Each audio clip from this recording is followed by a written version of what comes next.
grail of any new business, right? If your business is going to be successful, you need to have product market fit. So first, let me tell you a little bit about my background. So I currently live in Indianapolis in the US, but I've lived all over the world. So I've lived in the Czech Republic and Turkey and Vietnam and China, and I've done different businesses in those areas. And then here in the US, once I returned home, I eventually ended up starting my own digital marketing firm, out of my house, like many people, many of you have probably done. I did not do it with funding. I bootstrapped the business, but we've been quite successful, and we work with clients now across the US as well as abroad. So we have some Chinese clients and Spanish and Canadian. So we've done a very, very good job of helping new businesses kind of figure out their product market fit and then build and scale. So we've helped businesses go from 6 figures in revenue to 7 figures in revenue. We've helped a couple $1 million businesses double their revenue, in a 6 to 12 month window. So we have just been really successful as kind of a team coming together and partnering with other businesses to help them build and scale. So I wanted to share some of that knowledge and how we do that, or how you can also do that to understand what's going to work within your own business. So just a little kind of jump into digital marketing. All of you, as I understand, are some kind of technology-related company. So I'm assuming you have a little background. But I've been quite surprised that when I work with a lot of younger companies, even if they have a younger founder, they still do not really grasp marketing, especially digital marketing. And so in the past, we had kind of then with these people praying, right? They're like, my God, I hope that what I'm doing is going to work. And nobody had any idea, right?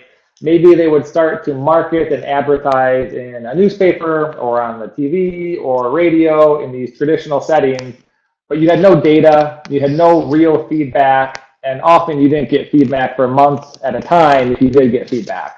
So that was kind of the past.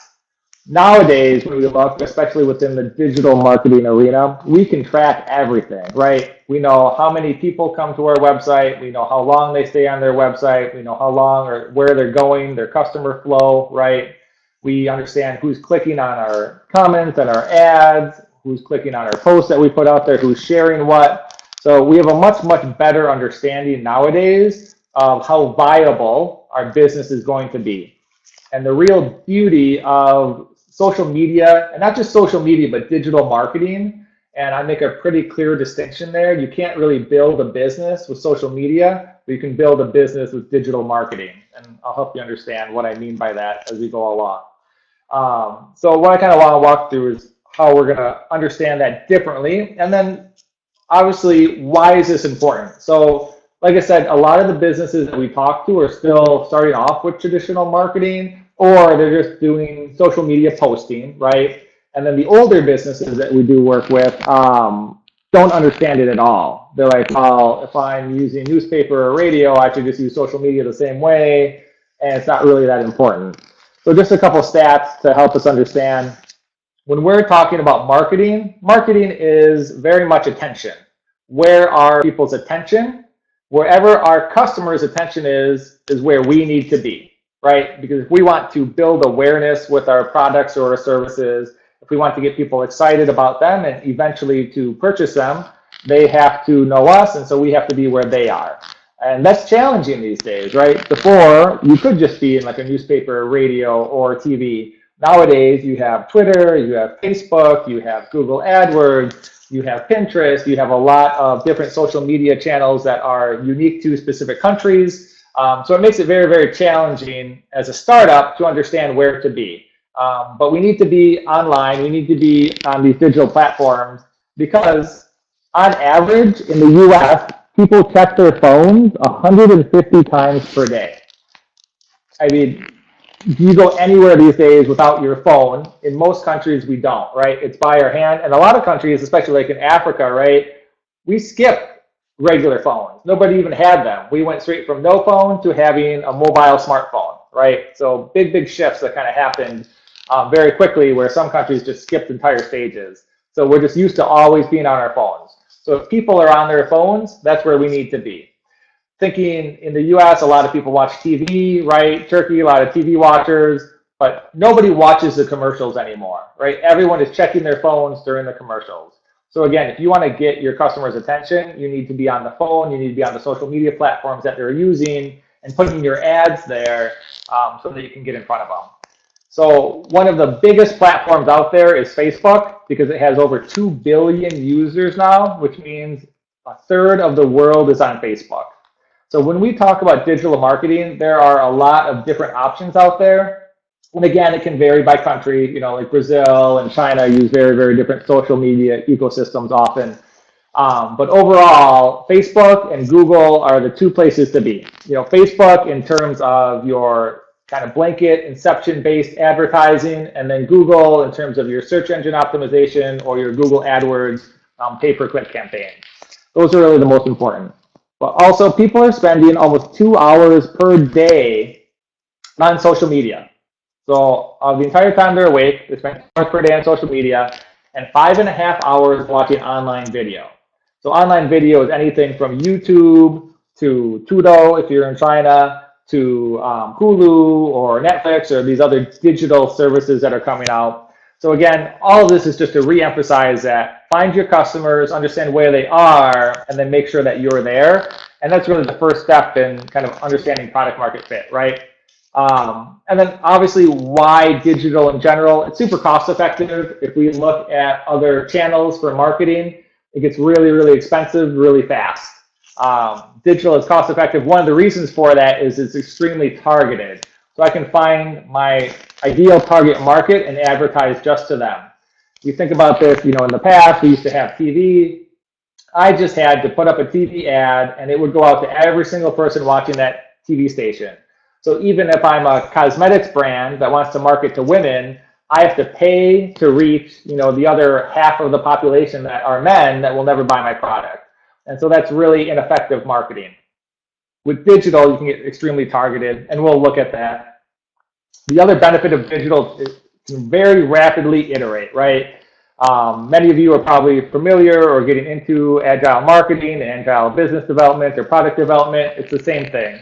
When we go into an advertising campaign, we can very quickly test out different copy, test out different images, test out different audiences in a way that's much, much cheaper than if we were trying to do it in a traditional medium. And then last thing is it's interactive, right? So traditional marketing used to be very passive. You just kind of saw it, you didn't really engage with it at all, whereas the digital world's very different, right? I can talk to my potential customers or my business partners on Twitter. I can engage with fans who are on my Facebook pages, who are responding to my ads. It's really, really a different world, and it allows us a ton of opportunity to better understand our customers and our potential customers, but also gives us a great opportunity to build relationships. At the end of the day, marketing isn't just about awareness. Marketing is really about building trust. And how do you build trust? You build trust by getting in front of people again and again, offering value, and actually engaging with them. I often tell businesses that you need to think about social media and digital marketing like you would the real world, right? So you would never walk into a room, maybe you go to a networking event, maybe you go to some kind of startup business event. You're never going to walk into that room and have someone buy your product, right? You can't just say, hey, here's my product, and they go, oh, that's amazing, let me buy that right now. That will never happen. And in the same way, marketing. You need, if you walk into a room and meet new people, you need to build relationships with them, you need to build trust with them, and over time, they'll probably ask to learn more, and then they may end up being customers. Marketing works the same way. Whether it's traditional or digital, you have to get in front of people again and again and build trust and value so that they'll eventually buy from you. There are certain things that people might buy at the drop of a hat, you know, very quickly, but that would be cheap products and, you know, one-off purchases. And those are generally not things that we can build a business with, though I know some people do try in the e-commerce market. All right, so product market fit. Where art thou? Where is it, right? We're trying to find this as a new business. We don't really understand maybe who our demographic is. We don't understand why people might be buying, why they're not buying. When we first started business, We do it because we're passionate about something often, right? I love social media. I love digital marketing. I love data. Like for me, the business that I operate is my joy. I don't mind it. I can work 60, 70-hour work weeks, and I don't feel like I'm working because I'm really, really passionate about what I'm doing. Just because I'm passionate about it doesn't mean that other people are. And this is probably one of the things I see with a lot of businesses starting off is that they think that their product is great or that their service is great. And so people will just come and buy it in droves. And as you probably found out, that almost never happens, right? You never have something so in demand that people just want it. And again, that trust factor comes into play. Even if you do have something really great, people don't know you, they don't trust you yet, they're still not going to buy it until they learn more about you.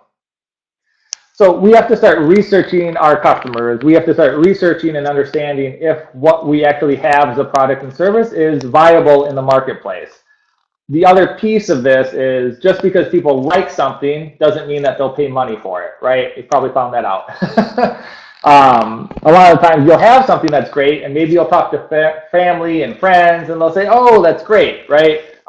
Family and friends are not the best sounding boards because they're often going to tell you what you want to hear. But so maybe you go and you talk to strangers and say, hey, would you be interested in this product or this service? And they say yes.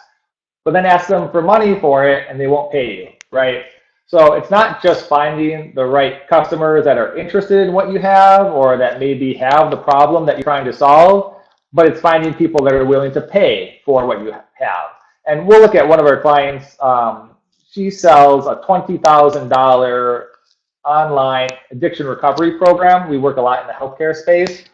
And so over 3 months, her client spent $20,000, right? So for her, obviously there's lots of people that have addiction issues with alcohol and drugs that they want to solve, but very few of those are willing to pay $20,000 to do so. So she's got to find the right target market for these people that not just need her services, but are actually able to pay the prices that she's asking. Okay, so starting off with a little bit of research, I'm going to pop out here, and we're going to pop into some of the little social media tools that I'm sure some of you guys have familiarity with and some of you don't. But obviously the first place that I always start with any kind of product or service is Google. So I'll just start with a personal story of mine. So as Barack mentioned, my favorite person in the world is my daughter. She just turned 5 and she's amazing. And we go on a lot of adventures together, you know, just obviously around town and close places and things like that. But she's traveled quite a lot internationally with me as well. So she's been to China and Hong Kong and Turkey and Japan, and hopefully more places as we go. So I was looking for a new kind of adventure trip for her. And I said, all right, I want to do like a daddy-daughty adventure vacation. I thought this would be really cool. So where do I go? I go to Google. Of course, I say, okay, daddy-daughter adventure. I'll say vacation is fine. So I typed that in, right? And I can already see here, like as I started researching this, there's not a lot out there. So there's a couple things around the US, and then what happens is a lot of it is just about little like day trips or date ideas. You find a lot of daddy-daughter date ideas, especially in the US. So I found that there really wasn't anything here. If we back this out, we see what Google's going to give us. Go back a little bit. There we go. So we see, we're putting daddy-daughter. Google's saying there's daddy-daughter songs, daddy-daughter shirts, daddy-daughter card wars. There doesn't seem to be a popular search term for daddy-daughter vacation or daddy-daughter adventure vacation. It doesn't come up much. So real quickly, I know that there's probably not a lot of interest in this. It might not be a good business idea because no one's searching for this. If no one's searching for this, it means that no one really wants it. So obviously, as a marketing company, we use a lot of different digital tools. We use SEMrush, maybe you use Ahrefs or use Majestic, or any of the other online tools, Moz. So let's type it in and see what we get. So daddy-daughter adventures, we'll just put that in. So if I do a search for the volume, I want to know how many people are searching on Google for this term in a month in the US. I got the US highlighted here. I find that there's not enough. There's not enough on here for it to even show up in search results. So again, that tells me, just with a little bit of research, that I might not have a viable product or service idea here. It might not be a good business model, right? The other place that I'll go is live conversations with people. So I want to know who's talking about what. So this is TweetDeck. It's a little tool for Twitter. If any of you use it, I love it. I highly recommend it if you're really on Twitter a lot. So let's look up Daddy-Daughter Adventure on Twitter, see what pops up. All right, so then we can see what the entire world is talking about, right? So I want to know how many people are talking about this subject. Are they talking about it the same way that I am interested in it, like in an adventure vacation, or is it something else? So we can see here that this church here seems to have some kind of daddy-daughter adventure day. You know, got a guy that's doing a video, probably off of YouTube with his daughter. You know, just a couple different comments where it seems to be a little local stuff, right? First time fishing, first time trying froyo, so they went somewhere around town. So again, not really what I'm looking for related to adventure travel internationally.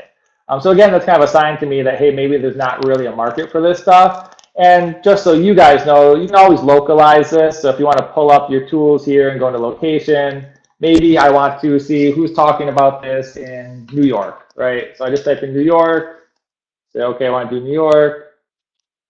Great. And so now all I'm seeing is the people in New York who are talking about this. So maybe the New York market is different than the Boston market is different than the Los Angeles market, right?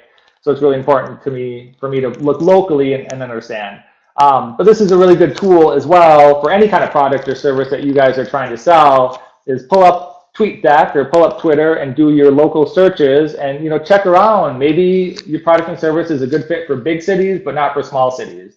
Or maybe there's a particular part of the country where it's a good fit and other parts of the country where it's not. You know, and you can expand your radiuses on this if you want to go bigger or smaller, and just kind of better understand what people are talking about related to your product. I use Twitter a lot for research purposes. It's not really great in terms of lead generation or in building the business, just because a lot of people don't buy off of Twitter, but it's good for understanding what people are talking about. It's good for building a relationship.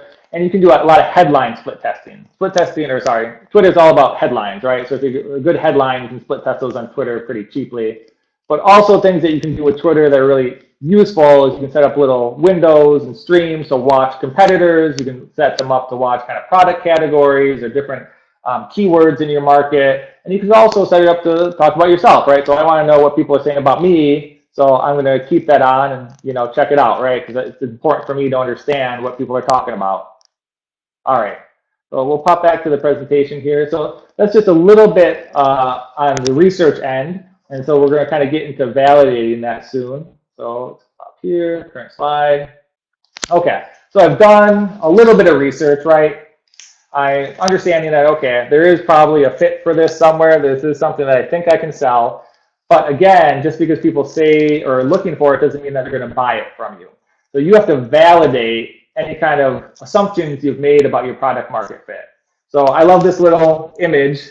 This is from Willy Wonka, an older movie. And we do websites as well, you know, as part of our digital marketing packages. And we get this a lot. They're like, oh, you know, we're going to have this new amazing website. Well, really? I mean, have you tested it? Do you know that your users are going to like it? Because again, just like you might really be passionate about your product or your service, that doesn't mean your customers are going to be. And so same thing here, just because you have a new website or that you're selling something online doesn't mean that other people are going to be as passionate about you are. So you need to test it. You need to figure out for yourself whether people are actually willing to pay for this. And that can be challenging because you might not have a cheaply priced product. If it's something, you know, lower end, if you're keeping it under $400, you can probably do testing and see if people will buy it online, you know. But if you're doing business to business, B2B, or if you're doing higher end products, then it's going to be really difficult to get people to buy right away. So you have to figure out different ways to test and validate that you think this is going to be a viable model. So you have probably talked, you know, with other mentors about having an MVP or a minimal viable product, right? You don't have to build your entire product or service out, right? You can just have a prototype or an MVP and start testing that out to see if there's a certain core amount of users that'll like it.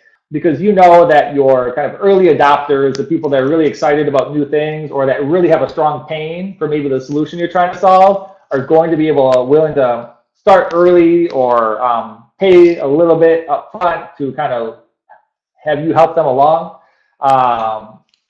So what we're going to look at here is actually going to pull you, it's a little bit easier just to pull up the blog post on it. Let's do this. Otherwise, I have to dig through all the campaign history, which is Never fun. Okay. So let's say that we're starting with a new client. So like I said, a lot of our clients are kind of in the startup world where they haven't really validated a business model yet. They have one, but they don't know if it works or not, or who their target market is. They just think it's going to work. So like I said, we do the research phase, which I already kind of showed you guys. And you can research on Facebook too. We do a lot of research on there. All right. So after we've done this, what we do is we do a lot of identification of understanding who we think viable targets are, and then we've done it through Twitter, we've done it through Facebook, we've done it through Google, and so we understand, okay, well, this is who we think our target market is. Then we need to start testing, right? So we always start with the audience first, because there's really no point in testing out your content until you know that you have an audience that you think is willing to buy. So we start off here, and let me zoom this in for you. So this is just an example. But this was for Veterans Association for soldiers who had come back, and this association supports them by donations and services and things like that. So we found a large variety of targets, and we kind of looked and said, okay, we have disabled American veterans at the top, we have U.S. Department of Veteran Foreign Affairs, Veterans of Foreign Wars, we have all these different targets that we had researched to understand, who would be the right people to target. But then we're testing it because we don't know. We're just making an assumption that these are good places based on the research that we've done. So then what we'll look for here is way on the right side here, you have CTR, your click-through rate. And this is one of your most useful tools on the back end of Facebook. So this is the back end of a Facebook campaign, right? And we can see that at the top here, we had a 0.67% click-through rate. Not so good. Down one, we had a 1.46% click-through rate. That's really good for a cold audience. Benchmarking is important to understand when you first start off. You don't realize in the marketing world just how little people actually buy or engage with things, and like 1 to 2% is often really good in a lot of different worlds. So you can see here that we had different ones that were above 1%, and for us, we got 4 here. We're like, oh, this is great. We've got 4 audiences already that are above 1%. That doesn't happen a lot. Our research was pretty good. This is a pretty engaged group of people overall, so we got lucky. Usually it takes a lot longer to start identifying target audiences. You have to do a lot of layering and extra interest targeting. It can get pretty complicated, but this is just a nice simple one to show everybody. So we do the audience, right? And then Facebook gives us all these amazing insights. Like we said, it's all about data, right? So if we look here, we see within this demographic for the U.S. Department of Veteran Affairs, we can see that it was almost all men, and almost all of them were over the age of 45. And really, the majority were over the age of 55. So now we know that our target demographic of people who actually clicked and are interested in what we're doing are men over the age of 55 would be ideal. But that's for this one set of interest targets, right? The U.S. Department of Veteran Affairs. Now, if we go down a little bit, I gotta zoom out to do that 1 second. Okay. We can see here in this Veterans Advantage targeting group that we had a good chunk of women, right? Again, 55 and older seem to be the real key, but we see that different audience groups, different targeting groups have different demographics within them, right? And so it was important for us to start really understanding that we had maybe different markets and different channels. So, okay, we've got a good round of people that we know overall, interest-wise, who we should be targeting. We know ages, and we also know the gender. Based on the different targeting sets. So now we'll start testing out different content. So we can go into our campaigns and we can say, all right, we've got some different content here. So we do a lot of different split tests. We'll do different versions of copy. We'll do short form, which means it's just a short little story. We'll do long form, which means it's a really long kind of 3 or 4 paragraph story on Facebook. And then as you can see, we'll test it out again and see, okay, what are the click-through rates? So here, the one with the short form was 3.24%, right? So it was almost double the long form. So we know that for this audience targeting set, short form is really powerful, and long form was actually still pretty good considering. Usually you see a lot lower, but that was really good overall. But still, we want to go with the short form because that's what's really compelling to our audiences and our target market. So this is really starting to help us establish our product market fit, right? We know who's interested. We know what kind of content compels them to take action. And just show you real quick here too, other things that Facebook will help you out with is understanding, where are you reaching people? So like I said, it's all about awareness and understanding where your customers are. Well, are they on the desktop here or are they on mobile?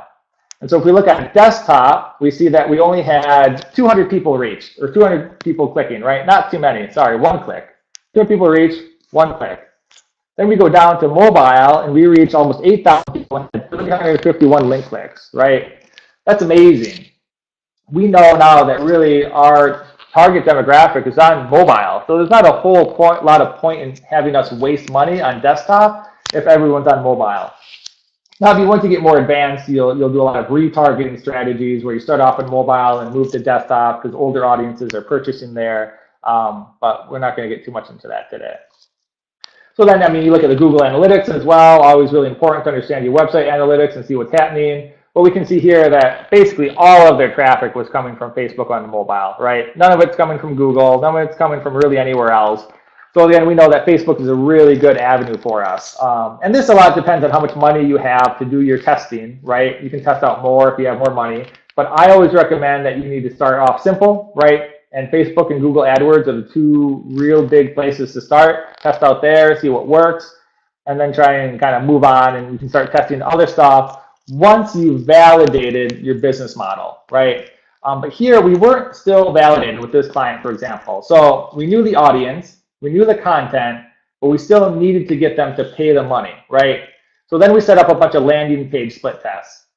So I have those pulled up already here. So you can see that these are different URLs, right? Different URLs, but it's the same page, except for if we go down to the bottom.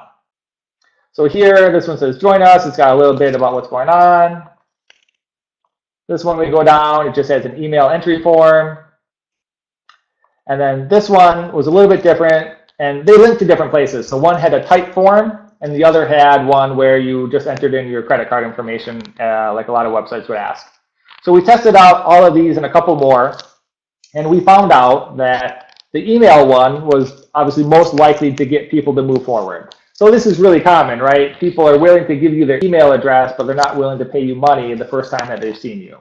And I always like to reiterate this with startups. So I'll give you another example of a client that we didn't work with actually. They were asking to work with us, and they said, okay, you know what? We're working with this marketing company, and we're a startup. We don't have a lot of money, and we've been paying them $2,000 a month, and we've gotten no results with them. Well, I said, well, what do you mean by results? And they said, well, no one's buying our product. Of course, right? There's no magic formula in marketing. A lot of people sometimes think there is some kind of magic formula in AdWords or Facebook or some other tools where if I find the right audience, I find the right content, people are just going to buy my stuff left and right.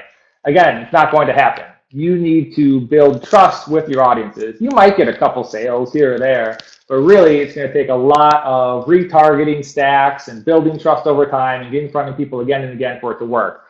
So this startup was making the mistake of assuming that what their marketing person was supposed to be doing was getting them sales, right? And that's not going to happen when you're first starting off.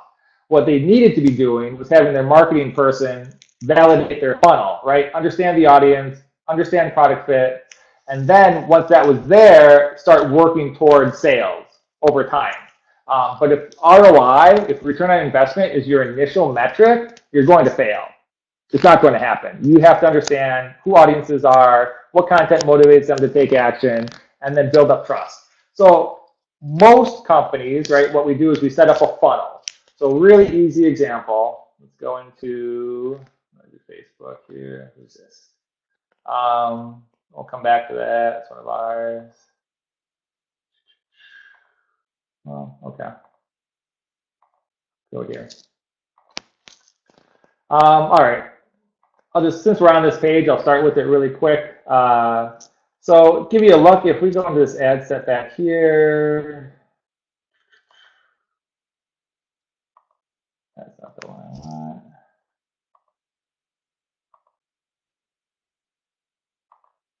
Well, all right. I'll look for it later. So with this one, we can see here that we got 34 leads for $22 a piece, which was awesome because we were targeting CEOs and decision makers. To get the name, phone number, and email address of a CEO is not so easy, right?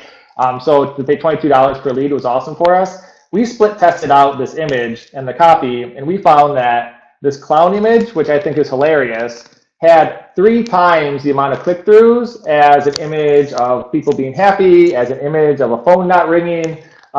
So you can always be very surprised when you do your split test what you'll find, but just kind of want to show that real quick because it's quite interesting what you see happen. Okay, all right, let's do, yeah. Okay, so this one is an excellent example of a funnel. We'll show you what happens here. So example, when these campaigns first started, the targets were, so this is again for addiction recovery. So we target a lot of people that were interested in addiction and recovery and alcoholism and all that kind of stuff. And what we found was when we looked down here, we weren't getting anything, right? People were not clicking really. People weren't downloading or they weren't signing up for the lead forms.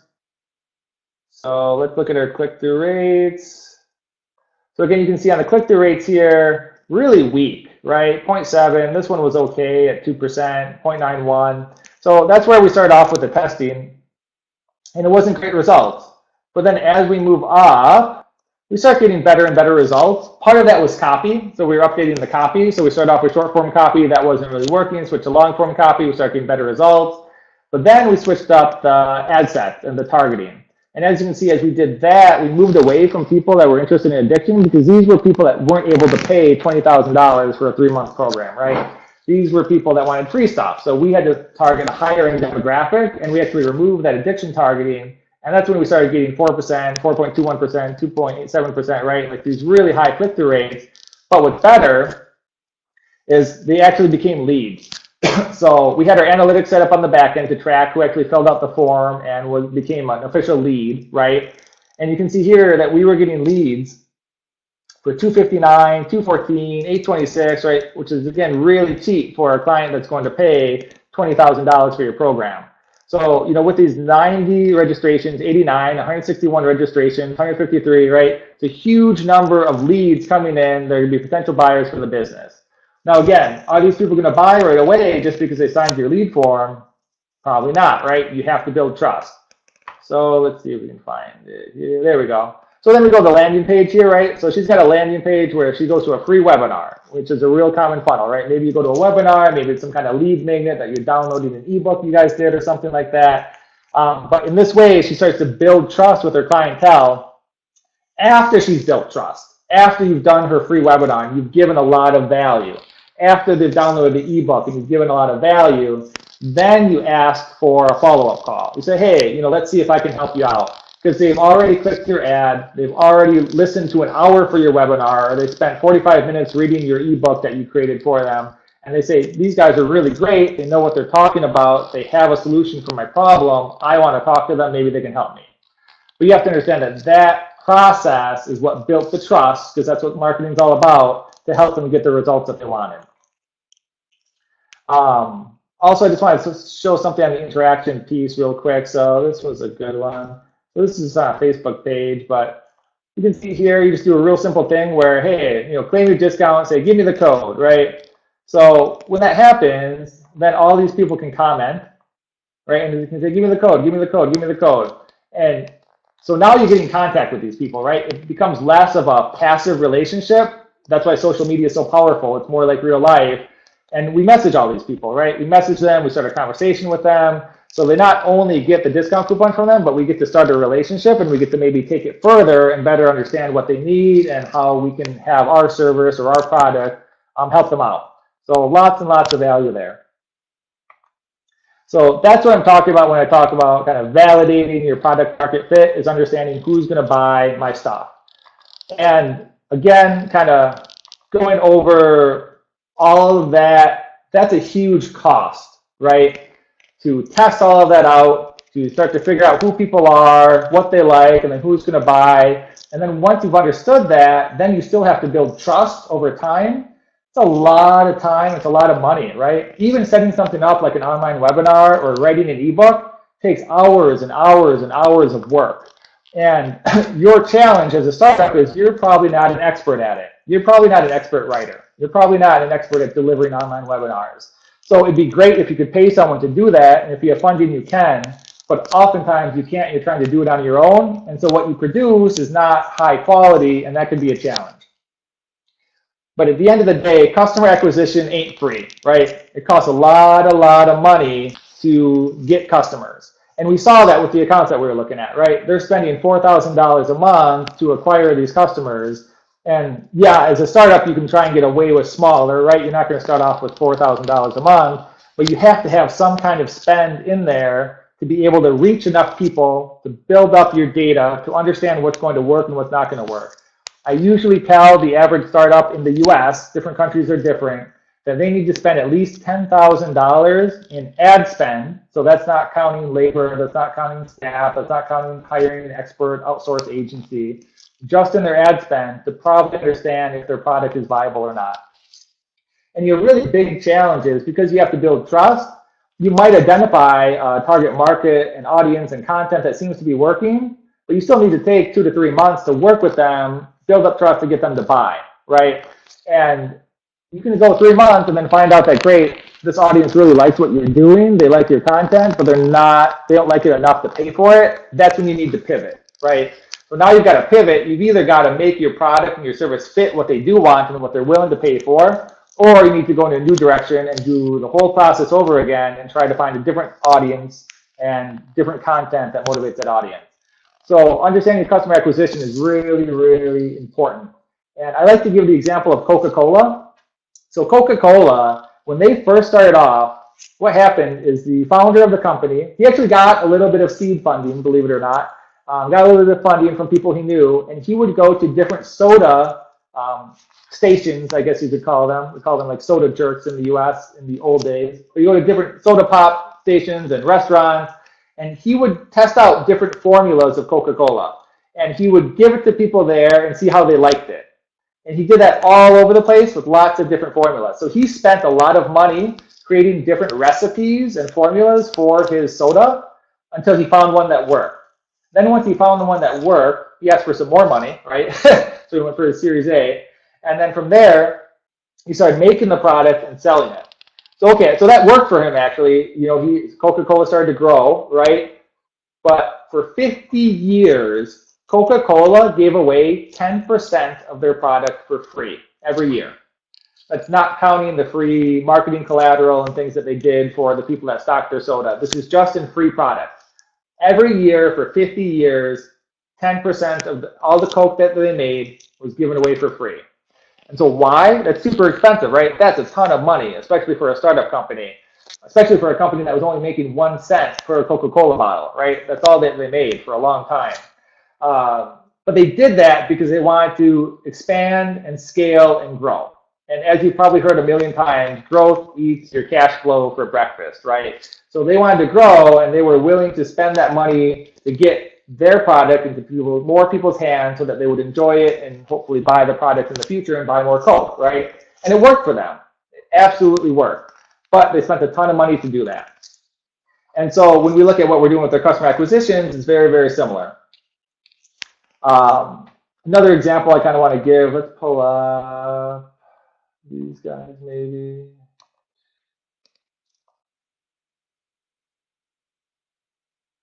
All right, let's go here.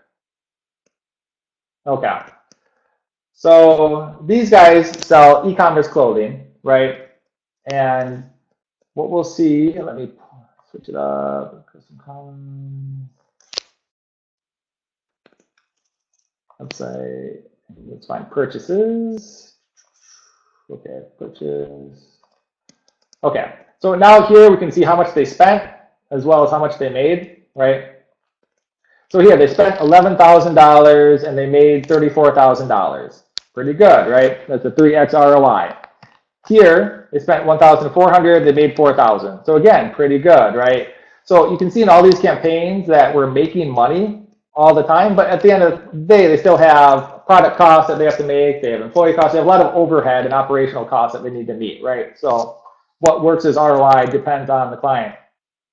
But this one right here is quite successful, right? 1,400 and they made 4,800 within this particular campaign. But this is a remarketing funnel, right? So they're making money off of this, but they still had to pay to get the people to the site originally so that they could remarket to them through this funnel conversion here. So even there, it looks like it's almost a 4x ROI, but it's not, because there was all this upfront work, right? So when you think of marketing, you have to think and understand that there's going to be a lot of money spent to get people to finally purchase your product. And your goal is to build up enough of a brand, because at the end of the day, there's no magic bullet, there's no magic formula, right? You just need to build brand, you need to build relationships and trust so that you get exponential growth over time, right? You get your little hockey stick growth curve, ideally, because enough people are finally interested in what you're doing, and you've got a lot of people talking about it outside of just the straight up marketing that you're doing. But I always think it's really important for people to understand that, hey, this can show this to a potential client and they're like, wow, you got a 4x ROI for that client. Yeah, we did. Amazing, right? But there was a lot of work and time that went into that before that. We spent a lot of time, a lot of money to build up these audiences so that we could remarket to them. And so we'll scale over time, but it's not as simple as it sounds a lot of the time. So just really important to understand, I think, for people.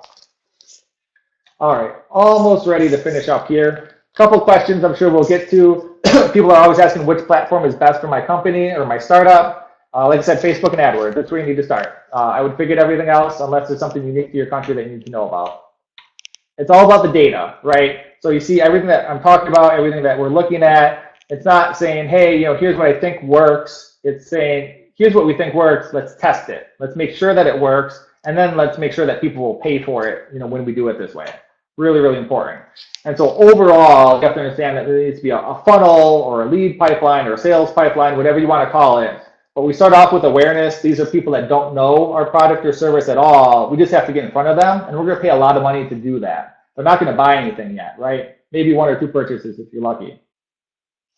Then you get into the middle where you can, again, spend more money. Maybe you get a couple people to purchase again, but really you're just engaging them, you're building trust, you're building that relationship. And then finally, you can spend money in the action phase to get them to actually buy your stuff or come to your event or do whatever you're trying to get them to do. So you see there's always this kind of strategic purpose to every part of your marketing operations that's going to help you establish not just product market fit, but then help you know that this is actually profitable for you. Because how much are these 2 pieces going to cost before you can spend money to get to this? And if you're spending more money here than you actually make at the end of the day, it's not going to be viable, right? So really, really important to understand. If you set up a really good funnel, you can do things like, where's Russell? Russell, you guys have probably heard of this guy. He does a lot of stuff, right? But he gives away a free book, supposedly, right? So this is his free book funnel, but he actually makes you pay for shipping. So he charges you $8 for his free book. What that does for him is it actually pays for the ad spend.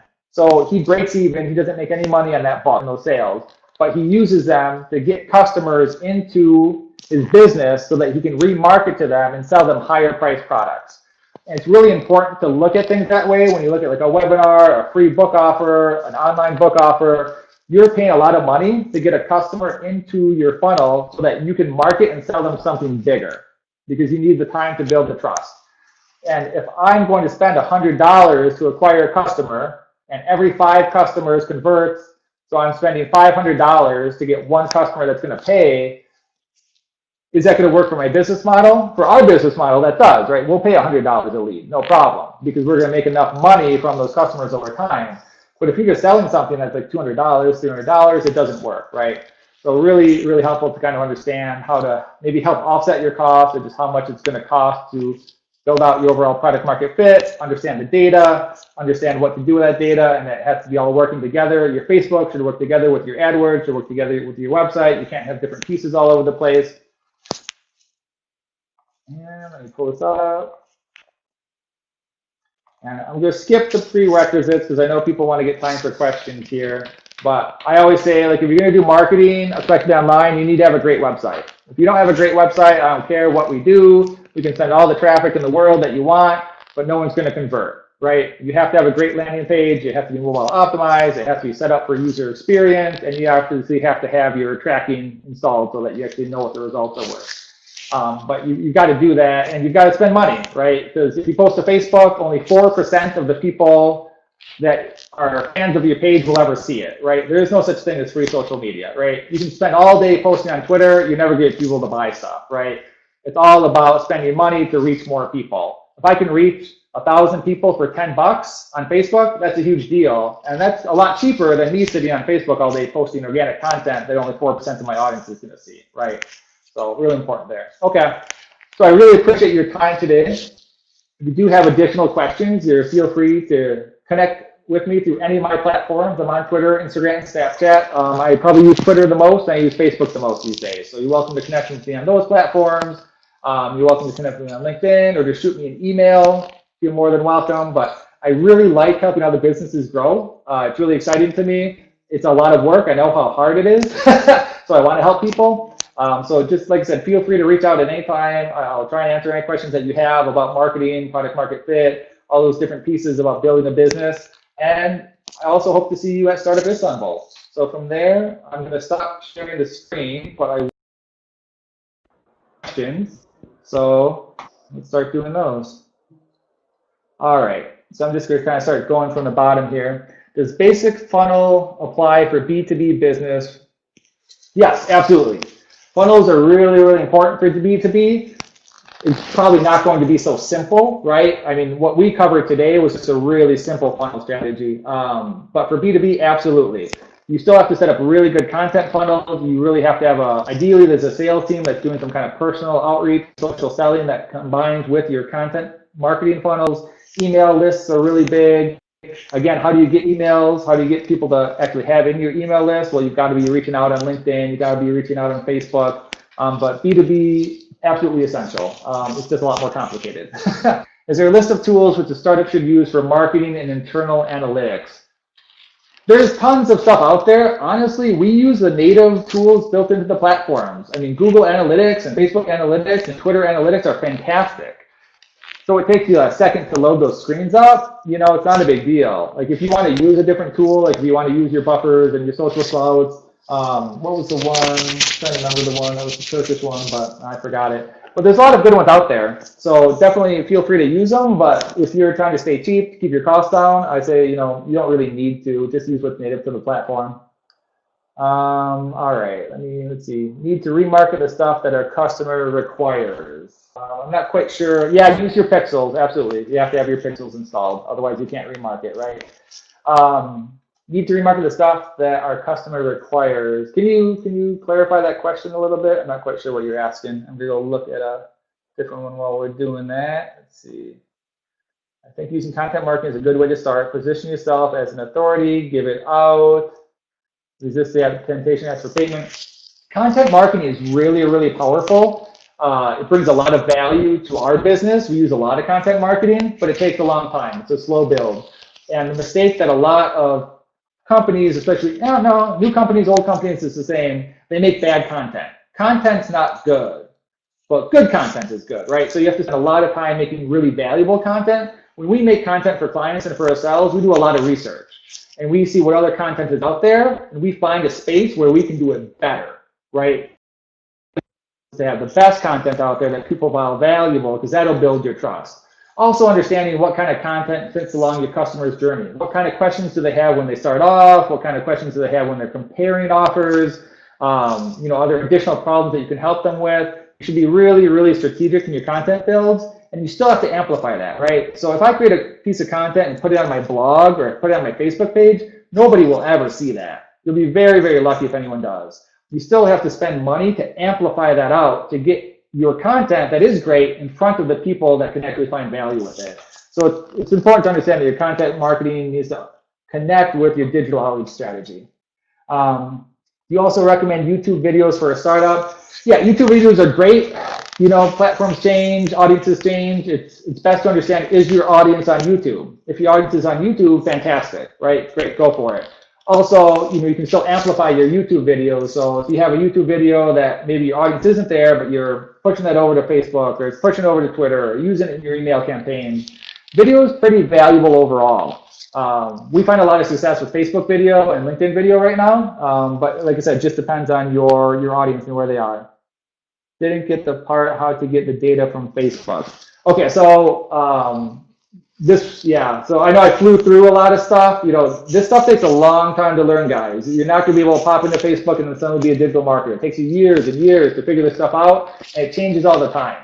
My best advice is hire an expert. right? You want to outsource this as fast as you can. And that's with anything that you do. If you're not good at it, you need to outsource it as fast as possible.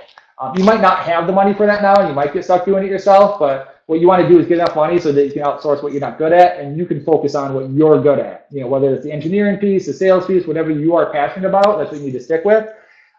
Everything I showed you was on the back end in Ads Manager. So you have to have your business account set up with your ad account, and then you can kind of look at all those tools and those analytics on the back end. Let's see, okay. Our landing page, our ads are only showing. Our landing page, our ads are only showing. Sorry, I'm still not getting that question.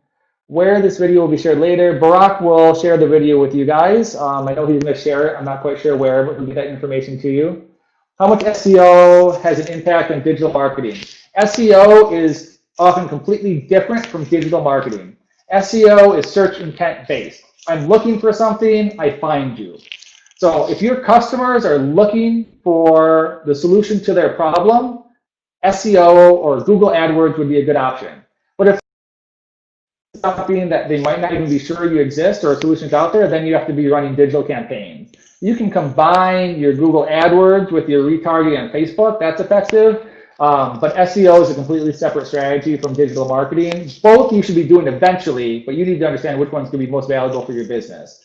So again, if I go and look at my tools and I see that there are only 20 searches a month for my particular service, it's not a good idea to do SEO because nobody's searching for it. I need to get into push marketing, right? But if I see that there's 4,000 searches a month, great, SEO might be a valuable piece. But then again, am I competing against a huge company that has all of page one? Like maybe Walmart sells my stuff. Well, you're never gonna be able to beat Walmart with SEO ever, right? So then again, it's not worth it. It'd be better to spend that money on Google AdWords or on Facebook. You've just got to understand strategically what the cost is, what your competitors are doing, and if it's the right fit for your business. All right, actually, we need to show the content that our customers search and remarketing, kindly guide with pixel code, where to copy and how to implement. So you should be taught, your developer should know where to put the pixel code in. You just put it into the header, and then you've got your different standard events that you need to put in on the different pages. It's not that hard. I would just do a Google search online. You can find out how to do it if your developer doesn't know, but it's only going to take you 10 minutes to install your pixel code. It's pretty easy. But yeah, then obviously make sure that you're remarketing to them using the pixel code. There's a lot, the pixel is really complicated, and there's a lot that goes into the Facebook algorithm. There's a ton that goes into it. It's not as simple as just retargeting, which you guys will find out, but it's a great place to start.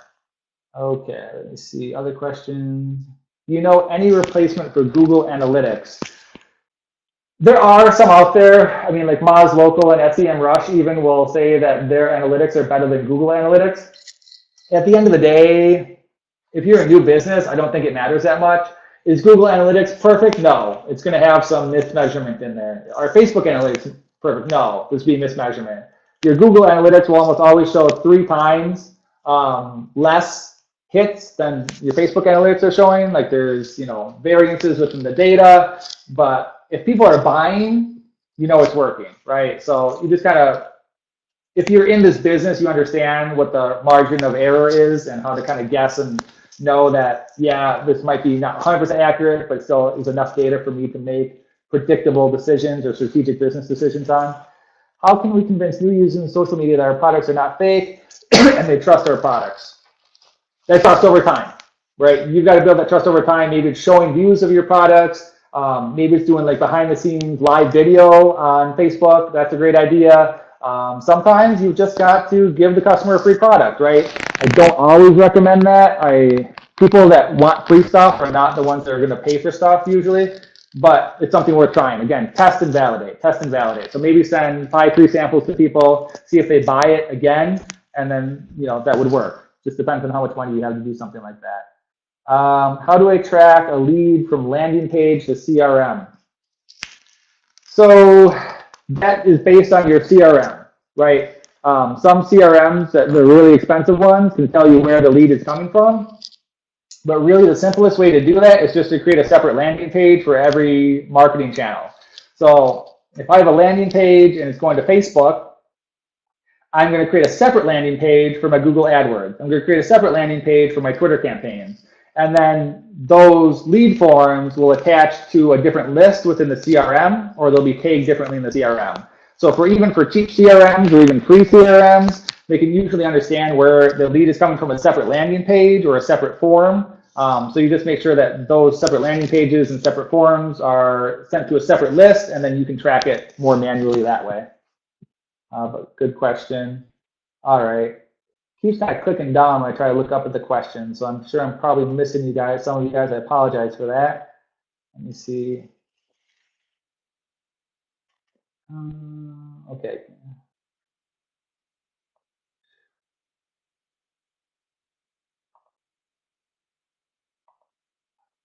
What was this one? How does social media appeal to B2B model? I answered that one. Okay. All right, I think I got all the questions. I'm seeing there is B2B everything sell right away. Yeah, so I think we got through them all. I know we're running out of time. So if you do have any other Thank you very much. tell me, and we'll finish there.